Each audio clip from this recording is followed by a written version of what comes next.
Hello मित्रांनो, welcome to study revolution.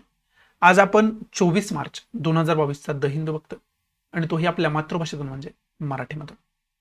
पहिल्यांदा आपल्या लेक्चरचं स्वरूप सांगतो. पहिल्यांदा आपण एडिटोरियल जे काही महत्त्वाचे असतात ते सखोलात डिस्कस करत असतोय आणि त्यानंतर ज्या काही महत्त्वाच्या न्यूज असतात विशेष करून आपल्या स्पर्धा परीक्षा दृष्टीतून ते आपण सखोलात डिस्कस करण्याचा प्रयत्न करत असतोय. चला तर मग स्टार्ट करूया. 24 मार्च 2022चा द हिंदू आपल्याला काय सांगतोय बघू. पहिल्या एडिटोरियल पासून डिस्कशनला सुरुवात करूया. So let start. पहिली जर दोन एडिटोरियल बघितले, हे छोटंसं एक फ्रीज आउट नावाचं एडिटोरियल आहे ते बघितलं आणि ग्लोबल अनसर्टन्टीज हे दोन्ही एडिटोरियल बघितले ना, तर हे दोन्ही एडिटोरियल इंडियन इकॉनॉमीवरती भाष्य करताना खरं तर आपल्याला पाहावंच मिळतात. वेगवेगळे आकडेवारी सांगताना पाहावंच मिळतात आणि त्याच्यामध्ये विशेष करून दोन महत्त्वाच्या कॉन्सेप्ट आलेत. ग्रॉस डोमेस्टिक प्रोडक्टचे कॉन्सेप्ट आले आणि ग्रॉस व्हॅल्यू ॲडेडचे कॉन्सेप्ट आले. ती कॉन्सेप्ट आपण डिटेलमध्ये डिस्कस इथं करणार आहे. चांगल्या पद्धतीने तुम्हाला मी समजावून सांगणार आहे आणि त्याच्यामध्ये लाईन टू लाईन डिस्कस करण्यासारखं या एडिटोरियलमध्ये खऱ्या अर्थानं काही नाही आहे. कारण क्वार्टर टू क्वार्टर हिशोब याच्यामध्ये सांगितलं की या क्वार्टरमध्ये काय होईल, त्या क्वार्टरमध्ये काय होईल आणि जे की आपल्यासाठी अजिबात इम्पॉर्टंट नसते. त्यामुळे याची बेसिक इन्फॉर्मेशन मी तुम्हाला देणारच आहे. फक्त लाईन टू लाईन आपल्याला ते डिस्कस करण्याची काही गरज नाही आहे. आणि पुढचं जर दोन एडिटोरियल बघितलं तर हे चायनाच्या अर्थव्यवस्थेवरती, एकंदरीत चायनाच्या व्यवस्थेवरती भाष्य करणारे एडिटोरियल, त्यामुळे ते आपल्यासाठी एवढं काही इम्पॉर्टंट नाही आहे. आणि हे जे आहे ते विशेष करून एक टेनिस पटू आहे बार्टी नावाची, तिनं अचानक निवृत्ती घेतलेली खेळातून, खऱ्या अर्थानं क्रीडेतून. त्यामुळे आश्चर्य व्यक्त केलं जाते. ती खूप चांगली खेळत होती आणि अचानक तिनं रिटायरमेंट जाहीर केल्यामुळं सगळीकडे खळबळ माजली आणि त्याच्यावरती तिच्या एक खेळपट्टीवरती खरं तर एडिटोरियल आहे. ती कसं खेळत होती, काय रिटायरमेंट घेतली असेल, ती का टायर्ड झाली असेल, हे सगळं त्याच्यामध्ये डिस्कस केले जे की आपल्यासाठी अजिबात इम्पॉर्टंट नाही आहे. आणि याच्या पुढचं सेकंड पेजवरचं तर एडिटोरियल पेजवरचं जर आपण बघितलं, ओपिनियन ज्याला आपण म्हणतो, त्या पेजवर बघितलं तर दोन्ही एडिटोरियल विशेष करून रशिया युक्रेन कॉन्फ्लिक्टवरती आहेत आणि त्याच्यामध्ये रशियाचा स्टँड कसा आहे ते याच्यामध्ये समजावण्याचा प्रयत्न केलाय. ते तुम्हाला मी सांगणारच आहे आणि याच्यावरती वेगळे लेक्चर सुद्धा ऑलरेडी आपण बनवून ठेवलेले आहेत. चला मग सुरुवात करूया पहिल्या एडिटोरियल पासून, विशेष करून इकॉनॉमीवर जे एडिटोरियल आले त्याच्यापासून. आता या दोन एडिटोरियलमध्ये विशेष करून इकॉनॉमीवर बोलले, हे जे दोघांनी लिहिलेलं एडिटोरियल आहे याच्यामध्ये क्वार्टर टू क्वार्टर हिशोब दिला. आता क्वार्टर म्हणजे काय, तर 4 क्वार्टर असतात एका वर्षामध्ये. प्रत्येक 3 महिन्याला एक क्वार्टर असं संबंधतात आणि 12 महिन्याचे किती झाले, 4 क्वार्टर झाले. मग त्याच्यामध्ये पहिल्या 3 महिन्याचा फर्स्ट क्वार्टर असतो, दुसऱ्या 3 महिन्याचा सेकंड क्वार्टर असतो, तिसऱ्या 3 महिन्याचा थर्ड क्वार्टर असतो आणि चौथ्या तिमाहीचा फोर्थ क्वार्टर असतो. असे 4 क्वार्टर असतात आणि त्याच्यामध्ये आता या 3 महिन्यामध्ये जीडीपी रेट आपला किती होता, त्याच्यावरून पुढच्या 3 महिन्याचा एस्टिमेट काय असेल, पुढच्या 3 महिन्यामध्ये जीडीपी काय असेल, ह्याचा अंदाज एक लावला जातो. आणि त्याच्यामध्ये विशेष करून याच्यामध्ये काय केले तर 2019-20चं जे वर्ष आहे आणि 2021-22चं जे वर्ष आहे त्याच्यामध्ये कंपॅरिझन केले की 2019-20 मध्ये पहिल्या तिमाहीमध्ये एवढा जीडीपी होता, मग 2021-22 मध्ये या तिमाहीमध्ये किती जीडीपी असेल त्याचा अंदाज सांगणारे एक भाष्य या ठिकाणी केले. हा अंदाज जो आहे तो विशेष करून नॅशनल स्टॅटिस्टिकल ऑफिस कडून केला जातोय. त्याचबरोबर सेकंड ऍडव्हान्स एस्टिमेट SAE ज्याला आपण म्हणतो, तिथं त्या संस्थेकडून सुद्धा केला जातो. त्या खरं तर पद्धतीनं सुद्धा केला जातोय. मग आता हे तुम्हाला ही बेसिक इन्फॉर्मेशन तुम्हाला असेलच, क्वार्टर कशाला म्हणायचं, क्वार्टरचं एस्टिमेट कशा पद्धतीने केलं जाते, तरी पण मी तुम्हाला बेसिक इथे इन्फॉर्मेशन सांगायचा प्रयत्न केला आणि त्या तिमाहीचा प्रत्येक इथं खरं तर अंदाज लावण्याचा प्रयत्न केला. आणि त्याच्यावरती विशेष करून रशिया युक्रेन वॉर चालू आहे आणि त्याच्या अगोदर आपल्यावर संकट काय होतं, जगावरच सगळं होतं, कोविड-19चे संकट. त्यामुळे सगळ्या अर्थव्यवस्था ज्या आहेत त्या कोलमडून पडल्या होत्या आणि त्या कालावधीमध्ये आपण जर बघितलं, आपला जीडीपी बघितला आणि GVA बघितला, ग्रॉस व्हॅल्यू ॲडेड बघितला, तर दोघं सुद्धा -6.6% आणि -4.8% रिस्पेक्टिव्हली होते. म्हणजे आपला जीडीपी जवळजवळ मायनसमध्ये, म्हणजे सॉरी मला फोन आल्यामुळे फोनचा आवाज झाला त्याच्यामुळे डिस्टर्ब झालं, सॉरी फॉर दॅट. आपण बोलत होतो की अर्थव्यवस्थेवरती पहिल्यांदा तर कोविड-19 हे जगावरच सगळ्या संकट आलं होतं. मग त्याचा परिणाम अर्थव्यवस्थेवरती होणार हे साहजिकच आहे. मग त्याच्यामुळे काय झालं तर ग्रॉस डोमेस्टिक प्रोडक्ट ज्याला जीडीपी आपण म्हणतो आणि ग्रॉस व्हॅल्यू ॲडेड ज्याला GVA आपण म्हणतो, त्याच्यावरती परिणाम आपल्या अर्थव्यवस्थेच्या खूप मोठ्या प्रमाणात झाला आणि ते जवळजवळ मायनसमध्ये आपल्याला पाहावयास मिळालं. जीडीपी -6.6% मध्ये गेला होता आणि GVA जो आहे -4.8% मध्ये गेला होता. आणि त्याचा पहिला परिणाम काय होता तर पहिला परिणाम कोविड-19 आणि त्याच्यामधून कुठंतरी आता आपण बाहेर निघत होतो तोपर्यंत रशिया युक्रेन वॉर सुरू झालं. आणि त्यामुळे काय व्हायला लागलं, तेलाच्या किमती वाढायला लागल्या. हे जे छोटंसं आर्टिकल दिलं त्याच्यामध्ये तेलाच्या किमतीवरती जास्त भाष्य केले गेले. आणि तेलाच्या किमती का वाढायला लागल्या, तर रशिया जो आहे तो अनेक जगामध्ये देश आहेत की ते तेल एक्सपोर्ट करतात, कारण त्यांच्यात नॅचरली तेल सापडतं, खनिज तेल, क्रूड ऑइल सापडतं. तशाच कंट्रीमधली रशिया ही एक खूप महत्वाची कंट्री आहे, खूप मोठा एक्सपोर्टर आहे क्रूड ऑइलचा. आणि आपण सुद्धा तिथून क्रूड ऑइल आयात करतो, इतर देशांकडून सुद्धा आपण क्रूड ऑइल आयात करतो. मग आता हे जे क्रूड ऑइल आपण तिथं आयात करतोय, विशेष करून युद्धामध्ये रशियाला वेगवेगळ्या ठिकाणाहून सँक्शन्स लावण्यात येतात व रशियावरती प्रतिबंध लावण्यात येत आहेत. त्यामुळे ह्या युद्धाचा खर्च रशिया कुठून काढणार आहे, तर ह्या एक्सपोर्टमधूनच काढणार आहे. मग त्याच्यामध्ये रशिया गॅससाठी आणि क्रूड ऑइलसाठी एक्सपोर्टर म्हणून ओळखला जातो. मग गॅसच्या किमती वाढणार, विशेष करून तेलाच्या किमती वाढणार, क्रूड ऑइलच्या किमती वाढणार. आणि क्रूड ऑइलच्या किमती वाढवल्या की आपल्याला मग इकडं पेट्रोलच्या आणि डिझेलच्या किमती वाढवाव्या लागणार, आणि ते वाढलेलं सुद्धा आपण कालच्याच न्यूजपेपरला बघितलं होतं. मग याच्यामुळं हे कुठंतरी दुसरं संकट आपल्या अर्थव्यवस्थेला होतंय का, हे खरं तर या एडिटोरियलमध्ये लेखकांनी स्पष्ट करून सांगण्याचा आपल्याला प्रयत्न केलाय. हे ढोबळ मारानं एडिटोरियलमध्ये काय सांगितलं हे तुम्हाला सांगितलं, परंतु याच्यामध्ये सगळ्यात आपल्या सिलेबसच्या दृष्टीतून महत्वाचं काय, तर दोन कॉन्सेप्ट आहेत. एक पहिली कॉन्सेप्ट आहे, संकल्पना आहे ग्रॉस डोमेस्टिक प्रोडक्टची. आता ग्रॉस डोमेस्टिक प्रोडक्ट म्हणजे काय, तर याच्यावरती मी वेगळं लेक्चर ऑलरेडी बनवून ठेवलेलं आहे. इम्पॉर्टंट कॉन्सेप्ट नावाची आपली प्लेलिस्ट आहे, त्याची लिंक डिस्क्रिप्शन बॉक्समध्ये मी दिलेली आहे. त्या प्लेलिस्टमध्ये अशा प्रकारच्या कॉन्सेप्टच मी 5 ते 6 मिनिटात 10 मिनिटात तुम्हाला समजावून सांगणारे वेगळे लेक्चर बनवत असतो. आणि त्याच्यामध्ये तुम्हाला काय जास्त टाइम तुमचा इन्व्हेस्ट करायची गरज नाही, 10 मिनिट मॅक्झिमम, तेवढ्यामध्ये मी तुम्हाला कॉन्सेप्ट क्लिअर केलेली असते. आणि तशीच कॉन्सेप्ट जीडीपी ची तुम्हाला समजावून सांगणार एक वेगळं लेक्चर अपलोड करून ठेवलेलं आहे. तुम्ही जर ते बघितलं नसेल तर प्लीज बघून घ्या. तरी पण मी तुम्हाला इथं सांगतो जीडीपीची कॉन्सेप्ट काय आहे नेमके. जीडीपी काय सांगतोय, तर जीडीपी सांगतोय देशाच्या बाउंड्रीच्या आतमध्ये जे काय उत्पादन घेतलं जातंय ना, त्या सगळ्या उत्पादनाला मिळून ग्रॉस डोमेस्टिक प्रोडक्ट असं म्हणतात. समजते, त्याला आपण मराठीमध्ये एकूण घरगुती उत्पन्न सुद्धा म्हणू शकतोय, त्याला सकल घरगुती उत्पन्न सुद्धा आपण म्हणू शकतोय. आणि घरगुती देशांतर्गत याचा अर्थ काय, देशाच्या बाउंड्रीच्या आतमध्ये घेतलेलं उत्पादन. त्याच्यामध्ये जीएनपीची कन्सेप्ट आहे, जीडीपीची कन्सेप्ट आहे. जीएनपीची कन्सेप्ट वेगळी, जीडीपीची कन्सेप्ट वेगळी. या दोन्ही कन्सेप्टची इन्फॉर्मेशन देणारं वेगळं लेक्चर ऑलरेडी अपलोड करून ठेवलं. आता ते वेगळी कन्सेप्ट सांगून तुम्हाला कन्फ्युज मी करणार. इथं समजलं तुम्हाला जीडीपी थोडक्यात एकदम सोप्या भाषेमध्ये. आता तुम्हाला समजावून घ्यायचं आहे महत्वाचे कॉन्सेप्ट म्हणजे ग्रॉस व्हॅल्यू ऍडेड, त्याला आपण GVA असं संबोधतो. मग आता या ग्रॉस व्हॅल्यू ऍडेड काय आहे, मग काय म्हणायचं, तर त्याला मराठीमध्ये आपण सकल मूल्य वृद्धी असं म्हणू शकतो.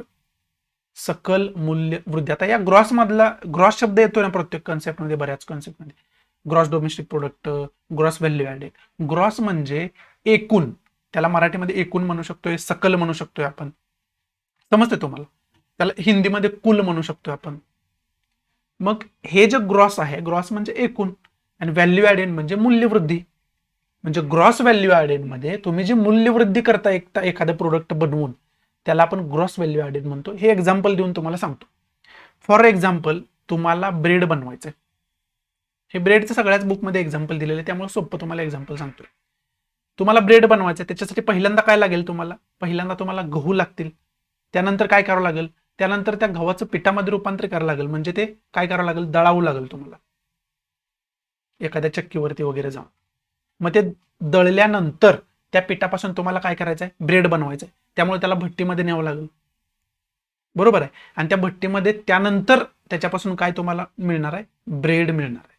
मग याच्यामध्ये आपल्याला हे समजून घेणं गरजेचं आहे. तुम्हाला पहिल्यांदा काय करावं लागलं, गहू घ्यावं लागले. समजा गहू घेण्यासाठी तुम्हाला 20 रुपये लागले. किंमत ही गहू नाही, पण समजून घेण्यासाठी लक्षात ठेवा, 20 रुपये लागले गहू घेण्यासाठी. त्यानंतर तुम्ही कुठे गेला, चक्कीमध्ये गेला ते दळण्यासाठी. त्याला समजा 5 रुपये खर्च आला. किती झाले, 25 रुपये झाले. त्यानंतर तुम्ही ते पीठ घेऊन कुठे गेला, भट्टीमध्ये गेला. कशासाठी, तर त्याच्यापासून ब्रेड बनवण्यासाठी. त्याच्यासाठी भट्टीची गरज असते. आणि त्या भट्टीवाल्याने तुमच्याकडून 10 रुपये घेतले.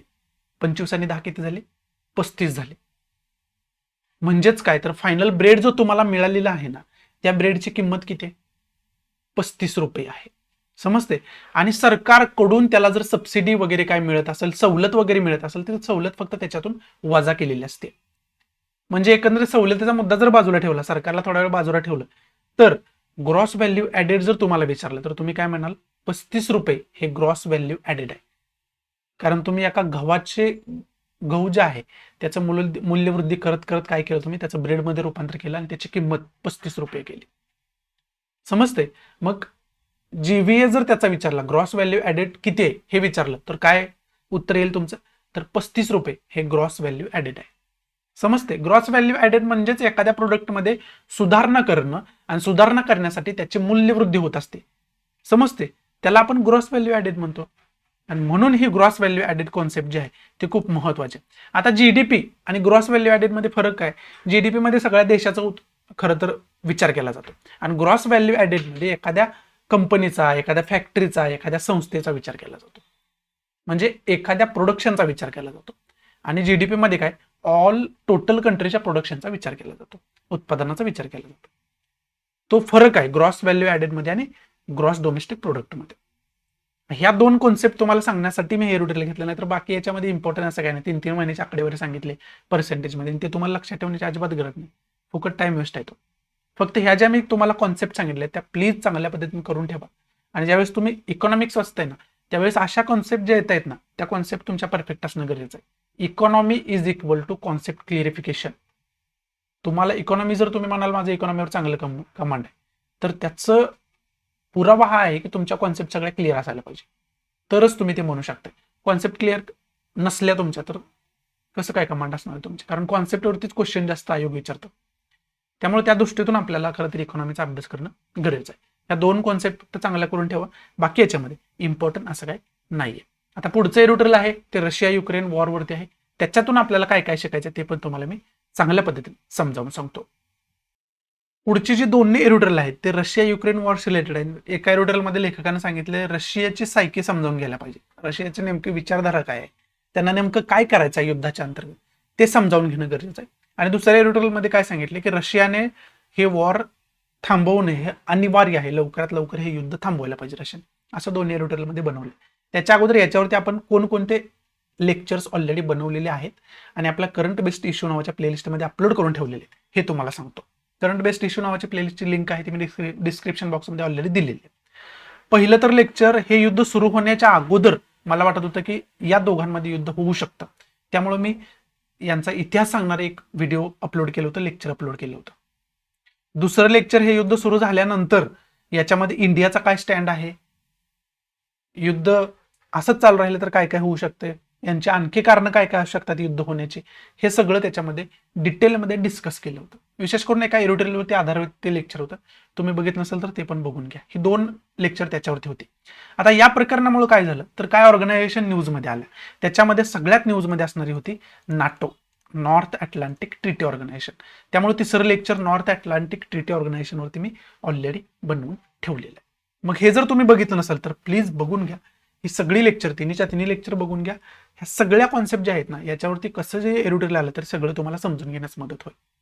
हे पहिलं काम तुम्हाला करायचं की हे तिन्ही लेक्चर बघून घ्यायचे. आणि तुम्हाला जर हे लेक्चर बघायचे नसतील तर तुमच्या पद्धतीनं तुम्हाला रशिया युक्रेन कॉन्फ्लिक्ट समजून घ्यायचं आहे. तुम्हाला जे योग्य वाटतं त्या पद्धतीनं माहिती काढा. मग तुम्ही दोन्हीपैकी एक पर्याय तुमच्या समोर आहेच आहे. मग आता इथं काय सांगितले की युद्ध थांबणं गरजेचं आहे, रशियाची मेंटॅलिटी काय आहे हे समजून घेणं गरजेचं आहे.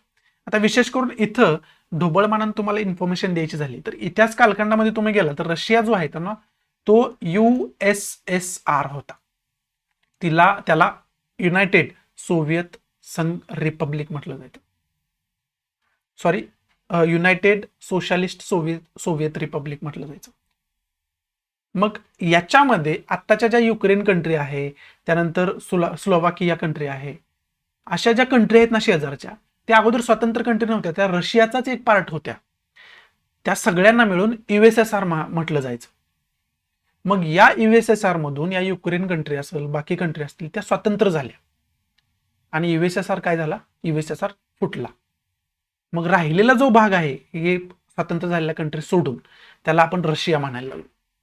मग आता पुतीन यांच्यावरती टीका काय होती तर पुतीनना पुन्हा एकदा USSR बनवायचा आहे, म्हणून तर या छोट्या छोट्या कंट्रीवरती वारंवार अतिक्रमण करण्याचा प्रयत्न रशिया करतोय. असं रशियावरती टीका होती, पुतीनवरती टीका होती. आणि पुतीन हे आहेत ना, तिथले लोकशाही गव्हर्नमेंट जरी दिसत असलं वरून वरून आपल्याला, तर तिथले ते हुकुमशहाच आहेत. कारण त्यांनी त्यांच्या हयातीसाठी खऱ्या अर्थानं घटनेमध्ये दुरुस्तीच केली, तशी की तिथं त्यांच्याशिवाय कोण सत्तेवर येणार नाही. आणि त्यामुळे तर युक्रेनवर हल्ला झाल्यानंतर रशियन लोकांनीच खरं तर प्रोटेस्ट करायला सुरुवात केली रशियामध्ये, की आमचा कोणत्याही प्रकारे पाठिंबा नाही रशियन गव्हर्नमेंटला युक्रेनच्या विरोधात. कारण हे सगळ्यांना माहिती आहे की रशिया जो आहे तो युक्रेनवरती अन्याय करतोय, युक्रेनी नागरिकांवरती अन्याय करतोय. हजारो लोक तिथं मृत्युमुखी पडतायत, त्या युद्धामध्ये मरण पावतायत सामान्य नागरिक. हजारो लहान लहान मुलं मृत्युमुखी पडतायत तिथं. त्याच्यामध्ये आपल्याला भारतातला एक विद्यार्थी सुद्धा, मला वाटतं कर्नाटकमधून बिलॉंग करत होता, तो सुद्धा त्याच्यामध्ये त्याचा सुद्धा जीव गेलेला आहे त्याच्यामध्ये. मग या सगळ्यांना जबाबदार कोण आहे? तर या सगळ्यांना जबाबदार आहे रशिया. आणि याच्यामध्ये नॉर्थ अटलांटिक ट्रिटी ऑर्गनायझेशन जे आहे ते न्यूजमध्ये काय येते, तर नॉर्थ अटलांटिक ट्रिटी ऑर्गनायझेशनची स्थापना झाली होती रशियाला विरोध करण्यासाठी. त्यामुळे रशिया वारंवार चिडत असतो नॉर्थ अटलांटिक ट्रिटी ऑर्गनायझेशनच्या कोणत्याही निर्णयावरती.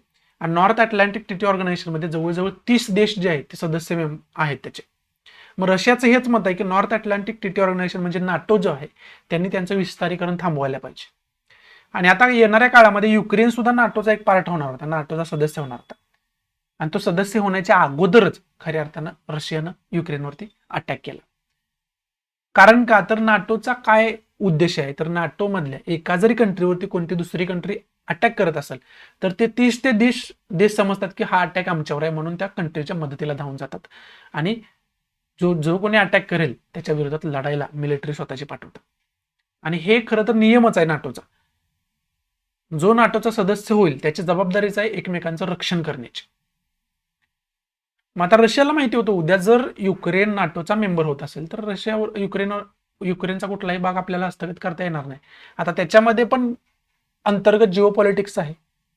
त्याच्यामध्ये दोनबास एरिया जो आहे त्याच्यामधला डोनेट्स्क, लोहान्स्क हे 2 एरिया आहेत, त्यांना स्वातंत्र्य करा असं मागणी केली. मग राजधानीवर अटॅक करायची काय गरज आहे? काही शहरं स्मशानभूमीसारखी दिसायला लागल्यात आता युक्रेनमधली, एवढी भयानक परिस्थिती आहे युक्रेनमधली विशेष करून.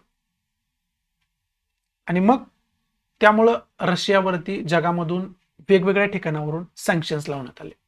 युरोपियन कंट्रींनी सँक्शन्स लावले, युएसएने सँक्शन्स लावलेले आहेत, वेगवेगळ्या ऑर्गनायझेशनने त्यांच्यावर सँक्शन लावलेले आहेत, क्रीडा क्षेत्रातून त्यांना बॅन करण्यात आलेलं आहे, आर्थिक वेगवेगळे आता स्विफ्टमधून त्यांच्या रशियन बँकांना बॅन करण्यात आले. स्विफ्ट हे आंतरराष्ट्रीय लेवलला पेमेंट करण्यासाठी जे काय मध्यस्थाची भूमिका बजावणारी संस्था आहे, सहकारी संस्था, त्याला आपण स्विफ्ट म्हणतो. त्याच्याशिवाय आपण आंतरराष्ट्रीय पेमेंट करू शकत नाही. आणि त्या स्विफ्टमधून यांना बॅन करण्यात आले. म्हणजे हे एकंदरीत या विषयामध्ये एवढे सगळे की पॉइंट इन्व्हॉल्व आहेत. आणि मग याच्यावरचे 4थं लेक्चर जे मी बनवले ना, 4थं लेक्चर याच्यावरतीच बनवले की याच्यामधून तुम्हाला स्पर्धा परीक्षा दृष्टीतून काय काय करून ठेवायचं, स्पर्धा परीक्षा दृष्टीतून कोणकोणते की पॉइंट तुम्हाला अभ्यास करून ठेवायचे, याच्यावरतीच मी 4थं स्पेशल लेक्चर बनवलेलं.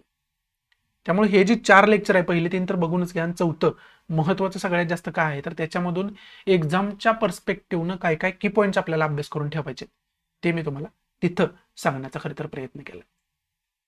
त्यामुळे ते लेक्चर बघितले तर सगळ्यात जास्त तुम्हाला हा मुद्दा जो आहे तो क्लिअर होईल आणि एक्झामच्या दृष्टीतून कसा महत्वाचा आहे हे तुम्हाला समजेल. आणि त्याच्यात सगळ्यात महत्वाचा पॉईंट म्हणजे इंडियाचा याच्यामध्ये काय स्टेक आहे हे तुम्हाला समजून घेता येईल. बाकी याच्यामध्ये इम्पॉर्टंट नाही. आणि इंडियाचा स्टेक जर थोडक्यात तुम्हाला सांगायचं झालं तर इंडियाचा याच्यामध्ये बॅलन्स्ड स्टेक आहे, ना युक्रेनच्या बाजूने आहे ना रशियाच्या बाजूने. इंडिया फक्त शांततेच्या बाजूने आहे. कारण आपल्याला युरोपियन कंट्रींसोबत चांगले संबंध ठेवायचे आहेत, रशियासोबत पण चांगले संबंध ठेवायचे आहेत आणि आपल्याला चांगल्या गोष्टीला प्रोत्साहन पण द्यायचं आहे. मग आपण शांततेला प्रोत्साहन देतोय. रशियाच्या विरोधात आपण कोणतंही मत दिलं नाही युनायटेड नेशन जनरल असेंब्लीमध्ये किंवा युनायटेड नेशन सिक्युरिटी काउन्सिलमध्ये. त्यामुळे त्या दृष्टीतून इंडियाचा स्टेप सुद्धा तुम्हाला माहिती असणं कुठंतरी गरजेचं आहे. बाकी इम्पॉर्टंट एअरोटेलमध्ये असं काही नाहीये. इथं जे काही महत्वाचे एरोटेल होते त्याच्या अनुषंगाने जे काही महत्वाचं डिस्कशन होतं ते एरोटेलचं डिस्कशन समाप्त होतंय. आता ज्या काही महत्वाच्या न्यूज आहेत त्या आपण डिस्कस करायला सुरुवात करूया. So let start. पहिली न्यूज आहे ती विशेष करून आपल्याला निर्यात वृद्धी झालेली आहे. आपली खूप चांगल्या पद्धतीनं निर्यात जो आहे, एक्सपोर्ट जो आहे तो आपल्याला वाढलेला आहे असं खरं तर या न्यूजमध्ये आपल्याला सांगितलं. आणि विशेष करून निर्यात जी आहे आपली ती जवळजवळ $400 बिलियन आपण क्रॉस केलेलं आहे ॲन्युअली बोललं तर, म्हणजे वार्षिक एवढं आपण क्रॉस केलेलं आणि याच्यासाठी शेतकऱ्यांचं वगैरे आभार नरेंद्र मोदींनी मानलेले खऱ्या अर्थानं पाहावयास मिळतात. मग एक्सपोर्ट्समध्ये आपण प्रोग्रेस कुठं करतोय, तर एक्सपोर्टमध्ये विशेष करून मर्चंडाईज क्षेत्रामध्ये इन्क्लुडिंग इंजिनिअरिंग प्रोडक्ट्स असतील, अपेरल्स असतील, गार्मेंट्स असतील, जेम्स असतील, ज्वेलरी असेल आणि पेट्रोलियम प्रोडक्ट्स असतील, या प्रोडक्ट्समध्ये विशेष करून आपण एक्सपोर्ट जो आहे तो खूप मोठ्या प्रमाणात करतोय आणि त्याच्या भारताच्या अर्थव्यवस्थेला खूप मोठा फायदा होतोय असं सुद्धा याच्यामध्ये आपल्याला पाहावयास मिळतं. आता याच्यामधून एकच की पॉईंट तुम्हाला डिटेलमध्ये अभ्यास करून ठेवायचा, तो म्हणजे इम्पोर्टचा आणि एक्सपोर्टचा. इम्पोर्ट म्हणजे आयात, एक्सपोर्ट म्हणजे निर्यात.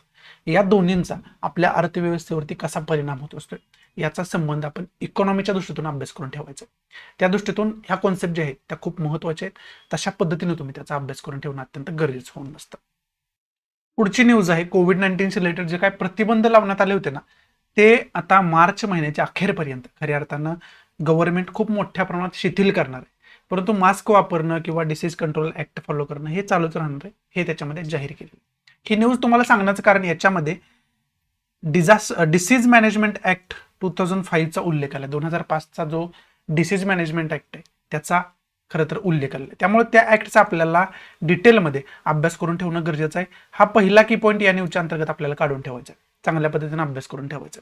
त्यानंतर कोविड-19 रिलेटेड ही न्यूज आहे, त्यामुळे तुम्हाला काय करायचं आहे तर कोविड-19 रिलेटेड जी काही इन्फॉर्मेशन आहे ती इन्फॉर्मेशन म्हणजे काय, वॅक्सिन कोविड-19 रिलेटेड कोणकोणत्या भारतामध्ये आहेत, मग भारत इतर देशाकडून कोणती वॅक्सिन घेतो आणि इंडिजिनस मेड कोणती करतो, इंडिजिनस बेसिसवरती कोणती बनवते, याची सगळी इन्फॉर्मेशन डिटेलमध्ये आपल्याला असायला पाहिजे. त्याचबरोबर कोविड-19चे व्हेरियंट्स कोणकोणते आहेत आणि त्याच्यामध्ये इंडियामध्ये सापडणारे कोणकोणते आहेत त्याचा सुद्धा आपल्याला डिटेलमध्ये अभ्यास करून ठेवायचा. त्या दृष्टीतून सुद्धा खरं तर ही न्यूज महत्त्वाची आहे असं आपण म्हणू शकतोय. बाकी याच्यामध्ये इम्पॉर्टंट असं काय नाहीये. इथं स्टेट पेजला मलप्पेरियार डॅम विषयीची न्यूज आहे. आता मलप्पेरियार डॅम विषयीची अनेक वेळा तुम्हाला हे समजावून इश्यू सांगितले, परंतु मी याच्यावरती एक वेगळं लेक्चर बनवतो, त्यामुळे तुम्हाला एकदाच हा सगळा डिस्प्यूट काय तो समजून घेता येईल. कारण प्रत्येक न्यूजपेपरमध्ये डिस्कस केलं तर तो न्यूजपेपर फक्त त्याच दिवसापर्यंत तुम्ही बघणार आहे, परंतु लेक्चर याच्यावरती स्पेशल बनवलं तर कधीही तुम्हाला ते उघडून बघता येऊ शकते. परंतु याच्यामध्ये मी प्रत्येक वेळेस सांगत राहिलो तर तुम्हाला ते परत त्या डेटचा द हिंदू सापडणं कठीण आहे, लक्षात राहणं कठीण आहे. त्यामुळे याच्यावरती वेगळं लेक्चरच मी बनवतो आणि तुम्हाला सगळी इत्थंभूत माहिती याची समजावून सांगतो, म्हणजे एकदाच इश्यू क्लिअर झाला तर मग परत काय तुम्हाला एवढं काय टेन्शन त्याच्याविषयीचं राहणार नाही. पुढची न्यूज आहे ती कर्नाटक हायकोर्टाशी रिलेटेड न्यूज आहे आणि तिथं पुन्हा एकदा मॅरिटल रेपचा मुद्दा खरं तर न्यूजमध्ये आलाय. आता इथं तुम्हाला आठवण करून देतो, पहिलं तर आपण मॅरिटल रेप या कॉन्सेप्टवरती वेगळं लेक्चर बनवलेलं आहे. ते लेक्चर तुम्ही बघितलं नसेल तर प्लीज बघून घ्या.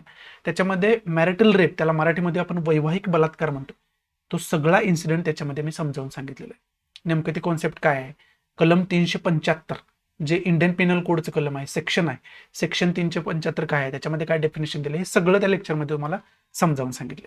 इथं पण मी तुम्हाला सांगतो प्रकरण नेमकं काय घडले.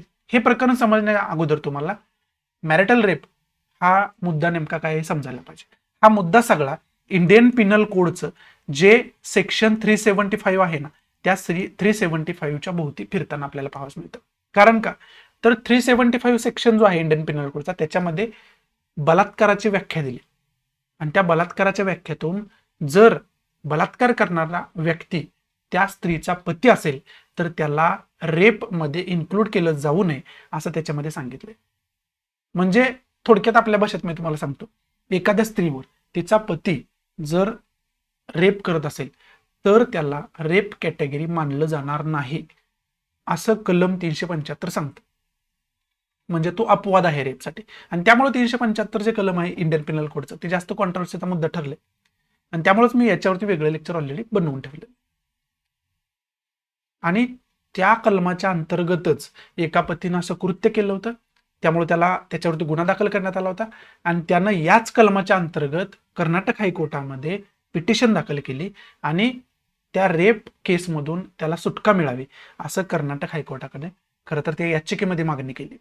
परंतु ती याचिका जी आहे ती कर्नाटक हायकोर्टानं फेटाळून लावलेली आणि कर्नाटक हायकोर्टानं सरळ सरळ सांगितलं, तुमची ती पत्नी आहे याचा अर्थ तुमची ती मालमत्ता आहे असा नाही, तुम्ही कसाही त्याचा वापर कराल, कसंही त्याच्यावरती अत्याचार कराल, असं डायरेक्ट कर्नाटक हायकोर्टानं त्याच्यामध्ये सांगितलेलं आपल्याला खऱ्या अर्थानं पाहावंच मिळतं.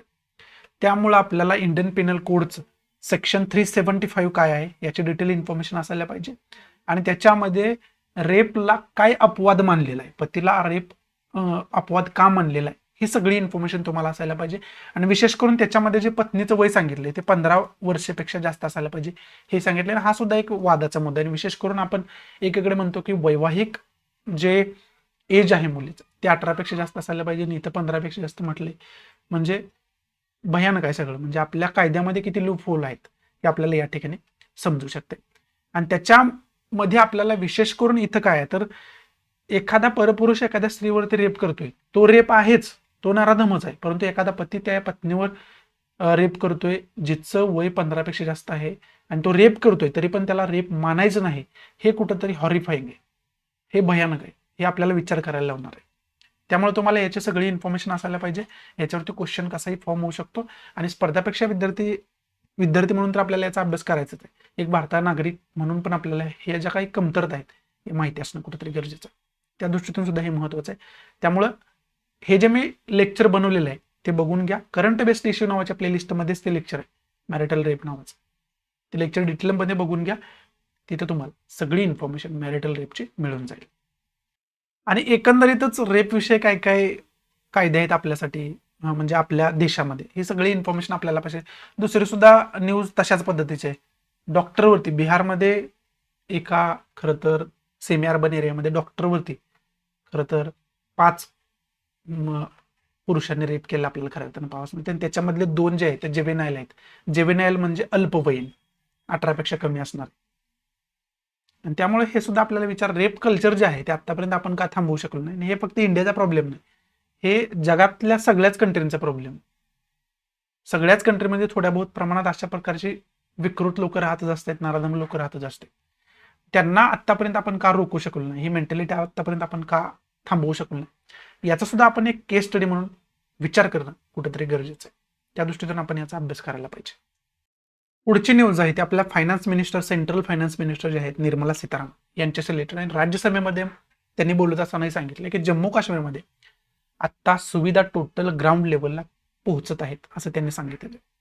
त्याच्यामध्ये विशेष करून त्यांचं मत असं आहे की जे काही राज्याचे कायदे होते ते सगळे रद्द करण्यात आलेत आणि आता सेंट्रल लॉ तिथं खरं तर लागू झालेला आहे टोटली.